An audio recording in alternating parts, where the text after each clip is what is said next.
Assalamualaikum warahmatullahi wabarakatuh. Hai teman-teman, selamat datang kembali dalam praktikum isolasi analisa tumbuhan obat. Nah, kali ini kita melanjutkan praktikum yang kemarin ya. Jadi kemarin kita sudah melakukan ekstraksi rutin dari daun singkong menggunakan metode infus.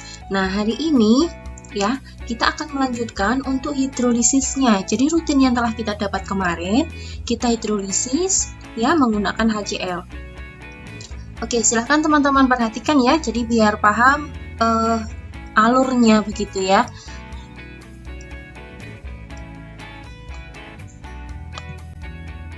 Jelaskan tentang cara kerja dari isolasi rutin dari daun ketela pohon atau singkong dengan metode infundasi.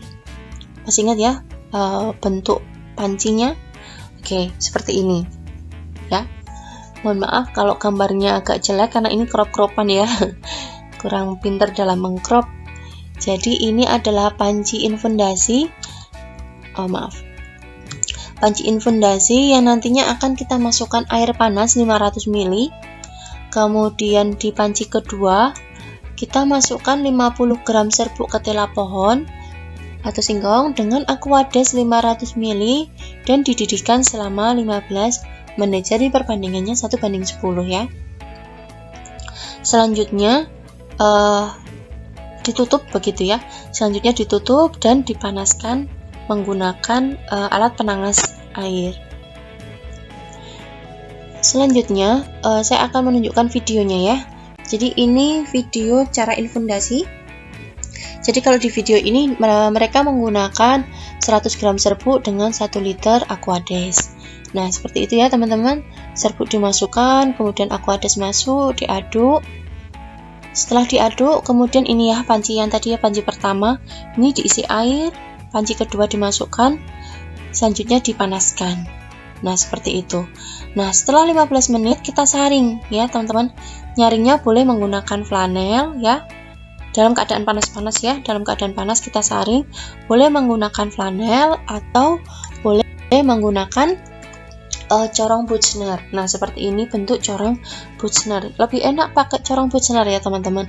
Karena kalau pakai corong Buchner kita menyambungkan bagian airline yang ada ini ya ujungnya ini dengan vakum.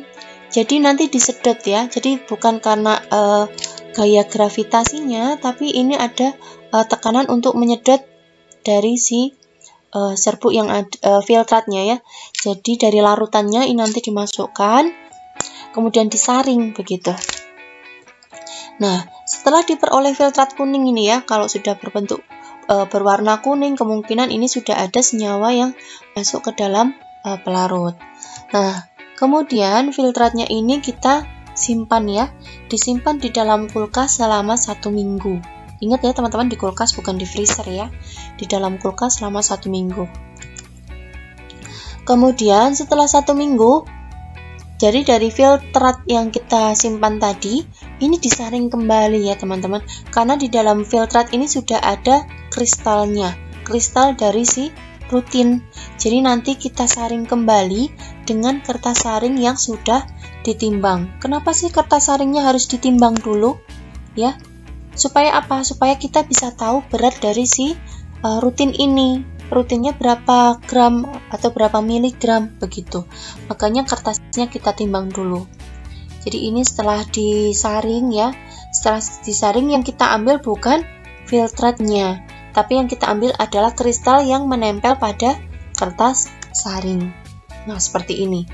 Jadi rutinnya nanti akan berwarna kuning pada kertas saringnya ya. Jadi filtratnya ini sudah nggak dipakai, tapi yang dipakai adalah kertas saring yang mengandung kristal rutin.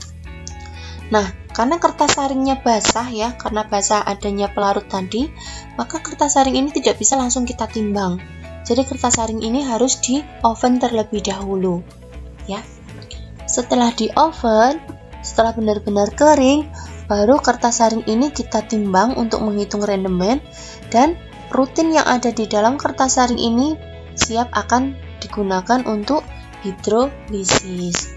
Jadi teman-teman kalau nanti sekiranya nggak dapat kristalnya, setidaknya ada endapan hidrolisis di sini. Nah, ini nanti yang akan kita lakukan hidrolisis ya. Hidrolisis ini nanti yang akan memisahkan antara rutin dan quercetin menggunakan apa tadi teman-teman? Menggunakan HCl pekat.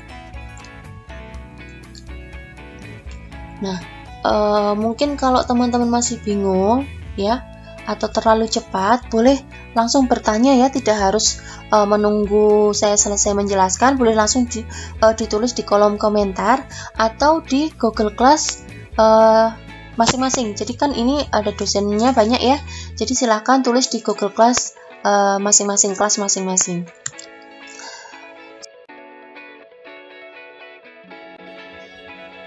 Oke, lanjut ya. Ini adalah cara kerja untuk menghidrolisis rutin dari daun ketela pohon. Oke, yang pertama, jadi rutin yang sudah kita dapat kemarin ya, yang sudah kita dapat dari proses ekstraksi. Selanjutnya kita ambil ya, kita masukkan 0,1 gram ke dalam 5 ml metanol. Nah, ini nanti kita larutkan dulu ya dengan metanol.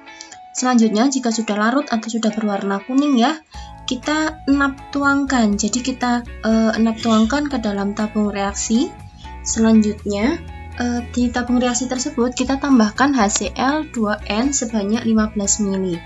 Nah, jadi HCl ini fungsinya untuk menghidrolisis ya, teman-teman ya. Selanjutnya, nah, hidrolisis ini dengan cara dimasukkan tabung reaksi ini dimasukkan ke dalam beker, yang bekernya ini berisi aqueous yang dipanaskan. Jadi nanti aqueousnya ini dipanaskan, kemudian tabung reaksinya dimasukkan dan ditutup dengan kapas. Nah, proses hidrolisis ini berlangsung selama 1 jam. Selanjutnya, setelah 1 jam ya selesai, kalau sudah dingin ya, tidak dalam keadaan panas, sudah dingin, hasil hidrolisisnya kita masukkan ke dalam corong pisah. Selanjutnya di corong pisah ini kita tambahkan 20 ml dietil ether.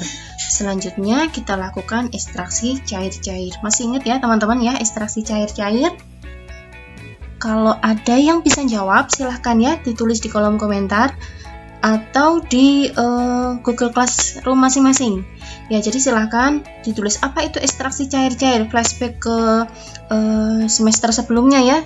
Jadi teman-teman sudah pernah melakukan ekstraksi cair-cair, takutnya lupa apa sih ekstraksi cair-cair itu. Nah, silahkan tulis ya di kolom komentar atau di Google Classroom masing-masing. Nah, selanjutnya dilakukan ekstraksi cair-cair ya, di gojok-gojok ke arah badan ya, pemutarnya itu ke dalam badan begitu, tidak keluar tapi ke dalam. Nah, proses ekstraksi cair-cair ini kita lakukan sebanyak 2 kali. Jadi nanti akan terbentuk 2 lapisan ya teman-teman ya, lapisan atas dan juga lapisan bawah. Nah, lapisan bawah ini adalah fraksi HCl, jadi fraksi airnya. Nah, bagian atas itu adalah fraksi ether. Nah, fraksi ether ini kita tampung ya, fraksi ether kita tampung, kemudian fraksi airnya kita tambahkan lagi dengan dietil ether yang baru sebanyak 20 ml. Jadi proses ekstraksinya sebanyak 2 kali begitu. Nah, kemudian jika sudah 2 kali, kita pisahkan di 2 tempat wadah yang berbeda ya, yang fraksi ether sendiri, yang fraksi airnya sendiri. Nah, selanjutnya fraksi ether kemudian disaring ya teman-teman, disaring di kertas saring yang diberi natrium sulfat anhidrat. Natrium sulfat anhidrat ini fungsinya untuk menarik air. Jadi kemungkinan masih ada fraksi HCl ya, fraksi airnya yang ikut dalam proses ekstraksi cair-cair tadi. Jadi kita tarik kembali menggunakan natrium sulfat anhidrat. Kemudian fraksi ether dan juga fraksi HCl ya, fraksi airnya kita uapkan. Keduanya kita uapkan. Mohon maaf ini gambarnya cuma satu, tapi realnya kita uapkan semua. Jadi kita uapkan semua sampai kental begitu ya. Nah, nanti fraksi ether yang mengandung quercetin ini nanti akan berwarna kuning ya. Nanti kita timbang dan kita hitung rendemennya. Jadi kita tahu berapa berat dari si quercetin. Selanjutnya nanti kita akan melakukan uji analisa secara KLT. Selanjutnya saya akan tampilkan video tutorial pembuatan hidrolisis rutin yang sudah kita lakukan dengan tim dosen bahan alam. Silakan teman-teman amati dan perhatikan supaya lebih paham, begitu ya. Lanjutan dari isolasi rutin itu adalah hidrolisis. Nah, cara kerjanya bagaimana untuk hidrolisis? Rutin yang kita peroleh dari hasil infus tadi atau dekok ya sebenarnya ya, karena waktunya kan 30 menit. Filtratnya kita tambahkan dengan HCl 10%. Kemudian kita panaskan selama 30 sampai 1 jam. Tujuannya apa pemanasan ini? Untuk memutuskan ikatan glikosid. Jadi nanti selama hidrolisis ini akan terpecahkan ya ikatan glikosid yang menghubungkan antara glikon dengan aglikon. Nanti akan putus menjadi gula dan non gulanya. Tahap lanjutan dari hidrolisis itu adalah nanti kita pisahkan dengan ECC. Ini adalah hasil dari hidrolisis rutin ya. Jadi kita sekarang mau masuk ke tahap berikutnya yaitu ECC, ekstraksi cair-cair ya. Oke, kita masukkan. Ya. Kemudian ditambahkan dengan eter. Oke teman-teman, tahap selanjutnya tadi kan sudah hidrolisis dari rutin. Nah, hasilnya kita lakukan tahap berikutnya itu ECC, yaitu ekstraksi cair-cair. Ya, jadi kita memisahkan larut dengan senyawanya. Jadi sesekali dibuka ya. Kemudian kita kunci lagi dan kita lakukan lagi pengunjukan. Ini ke arah badan ya teman-teman ya. Oke. Kemudian kita lihat apakah terjadi pemisahan di sini. Dilihat terbentuk dua lapisan yang berbeda, ada lapisan kuning dan yang bening. Oke. Yang bening ini adalah air, sedangkan yang kuning ini adalah quercetin. Jadi hasil dari penarikan senyawa oleh eter tadi itu ada di atas quercetin dan yang di bawah adalah air. Yang kita butuhkan adalah yang bagian atas kuning ya. Oke, selanjutnya kita akan pisahkan lapisan yang bening dan juga kuning. Sebelumnya kita buka dulu ininya ya, tutupnya. Kita buka.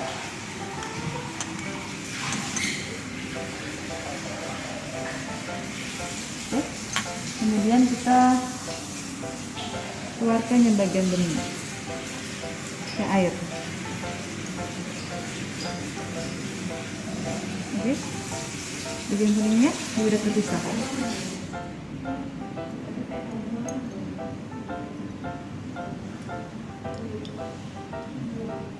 Ya.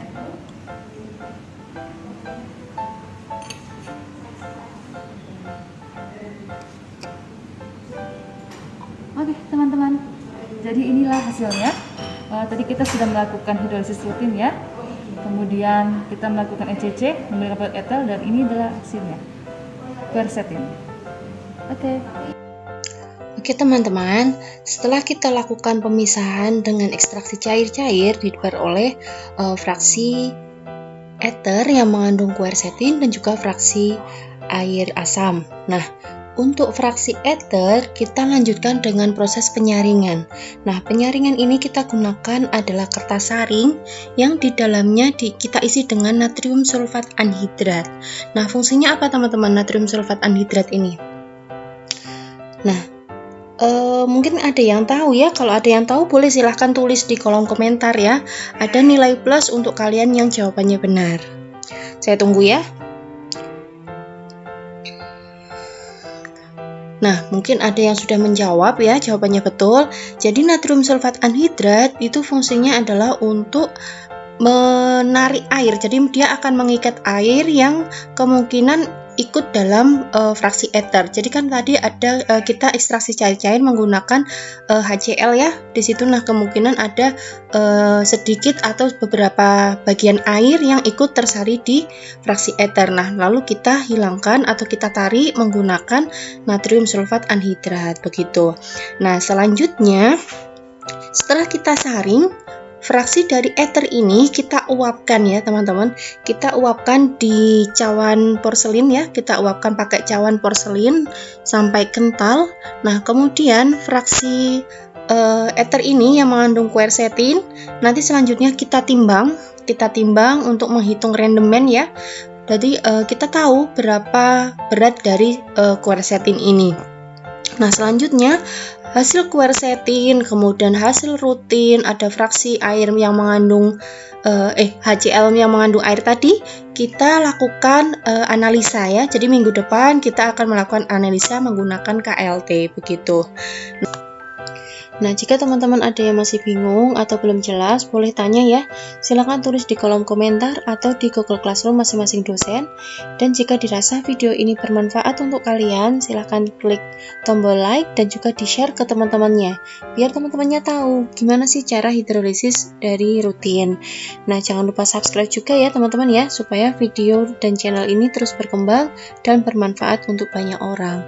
Saya kira cukup ya untuk pertemuan hari ini. Terima kasih atas perhatiannya. Wassalamualaikum warahmatullahi wabarakatuh.